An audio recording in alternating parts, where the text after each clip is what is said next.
الحمدللہ رب العالمین والصلاة والسلام علی رسولہ الکریم۔ آج ہم شرح ملا جامی کا جو سبق پڑھیں گے اس میں صرف عبارت حل کریں گے، عبارت کو سمجھیں گے اور جو معانی مفہوم ہے اس کو بغیر تفصیلی اعتراض جواب کے سمجھیں گے۔ جو مختصراً اعتراض جواب آ گیا وہ کر لیں گے۔ تو عبارت پڑھنے سے پہلے جو عبارت کے اندر مفہوم ہے اس کو سن لیجئے، مفہوم ذہن میں ہوگا تو عبارت سمجھنے میں آسانی ہوگی۔ آج جو ہم نے سبق پڑھنا ہے اس کا مفہوم یہ ہے کہ کلمہ اور کلام یہ مشتق ہیں یا نہیں، یعنی کلمہ اور کلام کسی دوسرے لفظ سے نکلے ہیں یا نہیں۔ جمہور علماء کرام، علماء نحو کہتے ہیں کہ یہ نہ خود کسی سے نکلے ہیں اور نہ ان سے آگے کوئی نکلا ہے، یعنی یا نہ یہ مشتق ہے اور نہ مشتق منہ ہے۔ جبکہ بعض علماء نحو کہتے ہیں کہ کلمہ اور کلام یہ نکلے ہیں، مشتق ہیں، کس سے؟ کلمن سے، کلمن سے نکلے ہیں، اور کلمن کا معنی ہے زخمی کرنا۔ تو اعتراض ان پر یہ ہوا کہ کلمن کا معنی ہے زخمی کرنا، کلمہ اور کلام کا معنی ہے ما یتلفظ بہ الانسان، جو انسان کی زبان سے نکلے۔ تو مشتق منہ اور مشتق کے معانی میں مناسبت نہیں ہے، حالانکہ مشتق منہ اور مشتق کے معانی میں مناسبت ہوتی ہے۔ مثال کے طور پہ دربن یہ مشتق منہ ہے، اس کا معنی ہے مارنا، اور داربن یہ مشتق ہے، یہ دربن سے نکلا ہے، دارب کا معنی ہے مارنے والا۔ تو مارنا دربن میں بھی ہے، مشتق منہ میں بھی ہے، مارنا مشتق میں بھی ہے، دارب میں بھی ہے۔ لیکن یہاں پر کلمن کا معنی زخمی کرنا ہے، کلمہ اور کلام کا معنی ہے جو انسان کے زبان سے نکلے، تو ان کے معانی میں مشتق منہ اور مشتق کے معانی میں کوئی مناسبت نہیں ہے۔ تو بعض علماء نحو نے اس اعتراض کا جواب یہ دیا کہ مناسبت ہے، کلمن کا معنی ہے زخمی کرنا، اور کلمہ اور کلام، بعض کلمہ اور کلام ایسے ہیں جو زخمی کرتے ہیں، جو دل کو زخم دیتے ہیں۔ مثلا آپ کسی کو برا بھلا کہہ دیں، کسی کو گالی دے دیں تو اس کے دل زخمی ہو جائے گا، اس کے دل کو تکلیف ہوگی، تو اذیت تو پہنچی۔ تو کلمہ اور کلام یہ بھی تکلیف پہنچاتے ہیں۔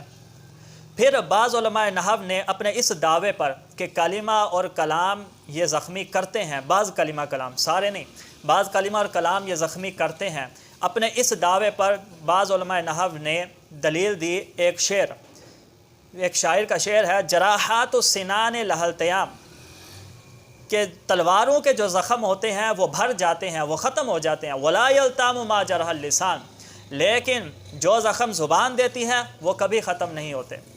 تو بعض علماء نحو نے کہا دیکھا یہاں پر شاعر جو ہے نا زبان سے جو زخم ہوتے ہیں نا، زبان سے بھی زخم ہونا ثابت کر رہے ہیں، اور یہ جو شاعر ہوتے ہیں یہ اپنے اشعار میں فصاحت و بلاغت استعمال کرتے ہیں، اور یہ ادب عربی کے ماہر ہوتے ہیں، اور نحو پڑھی ہی عربی کے مہارت حاصل کرنے کے لیے نحو پڑھی جاتی ہے، تو لہٰذا یہ کلمہ اور کلام یہ بھی زخم دیتے ہیں۔ اور جمہور کے بعض علماء کرام کے اس دعوے پر کہ کلمہ اور کلام یہ زخم دیتے ہیں، ایک حدیث بھی تائید کرتی ہے۔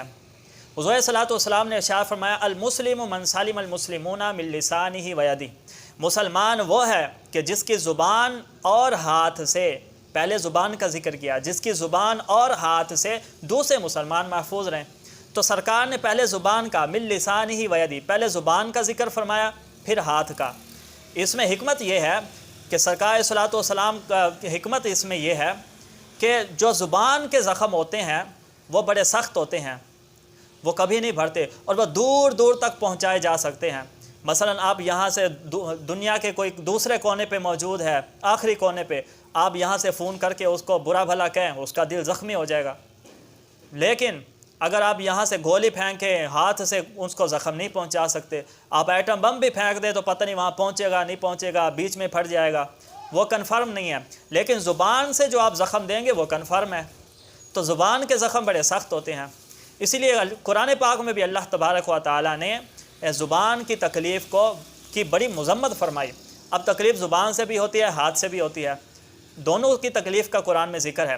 لیکن زبان کی تکلیف کی بڑی شدید مذمت آئی ہے کہ غیبت جو کرتا ہے، کیونکہ غیبت سے دوسرے مسلمان کو تکلیف ہوتی ہے، جو غیبت کرتا ہے تو وہ ایسے ہی ہے جیسے مردے بھائی کا گوشت کھا رہا ہے۔ تو دیکھو کتنی بڑی مذمت زبان کی تکلیف پر اللہ تعالیٰ نے فرمائی۔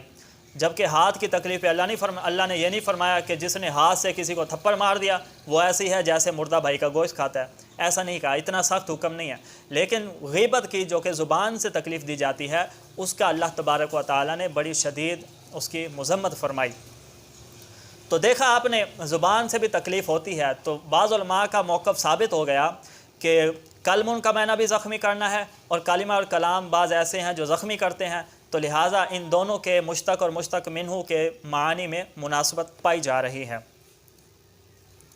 بظاہر آپ کو یہ موقف سارا یہ تقریر سن کے آپ کو یہ لگا کہ بعض جو علماء نحو ہیں ان کا موقف بڑا مضبوط ہے، لیکن جب جمہور علماء کرام کا میں موقف بیان کروں گا اور بعض علماء کرام کے موقف پہ جو خرابیاں ہیں وہ بیان کروں گا، جو ان پہ اعتراضات ہیں وہ بیان کروں گا، تو آپ کو پتہ چل جائے گا کہ یہ بعض علماء نحو کا موقف درست نہیں ہے، بلکہ درست موقف وہی ہے جو جمہور علماء کا ہے۔ اور جمہور علماء کا موقف کیا ہے؟